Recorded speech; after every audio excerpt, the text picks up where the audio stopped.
Davos Davos Davos Davos दरवर्षी जानेवारी आली की हा एक होल्ला सुरू होतो आणि हा खूळ देवेंद्र फडणवीस मुख्यमंत्री झाल्यानंतर जरा जास्तच वाढलाय असं नाही वाटत का? नाही. जर दावोसला काय होतं ते माहिती नसेल तर असं वाटूच शकतं. तर बघूया काय होतं दावोसला. थोडक्यात सांगायचं तर दावोस स्वित्झर्लंडचं एक शहर आहे जिथे दरवर्षी वर्ल्ड इकॉनॉमिक फोरमचं वार्षिक संमेलन भरतं.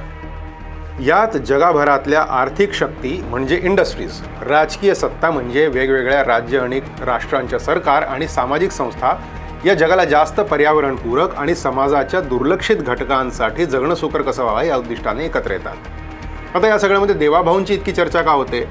इथे तर कोणी मुख्यमंत्री जात नाहीत का? भारत सरकार जात नाहीत का? बाकी पॉलिटिशियन्स पण जातच असतील ना. तर फडणवीसांची चर्चा इतकी होते कारण आपल्या महाराष्ट्रासाठी त्यांनी गेल्या 2 वर्षात जे केले ते स्टेलार अचिव्हमेंट आहे. गेल्या वर्षी त्यांनी 15 लाख कोटींची विक्रमी गुंतवणूक खेचून आणली होती, तर यावर्षी हा आकडा दुप्पट म्हणजे 30 लाख कोटींचा झाला आहे.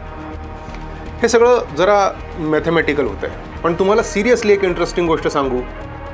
यावर्षी पाकिस्तानने दावोसमध्ये काय मिळवलं तर अमेरिकेने सुरू केलेल्या board of peace for Gaza नावाच्या संघटनेमध्ये पाकिस्तानचा समावेश करण्यात आला आणि जागतिक आर्थिक मंचासाठी जनतेच्या घरी आटा नसलेल्या देशाच्या प्रतिनिधी मंडळात पुढे पुढे कोण तर त्यांचे सेनाप्रमुख.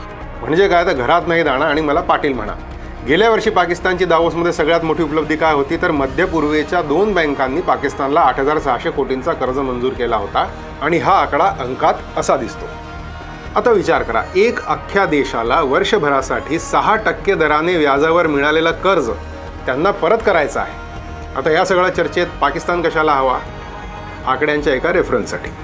या कर्जाच्या 350 पट म्हणजे 30 लाख कोटींची गुंतवणूक एकट्या महाराष्ट्राला आणि याची आपल्याला परतफेड नाही करायची.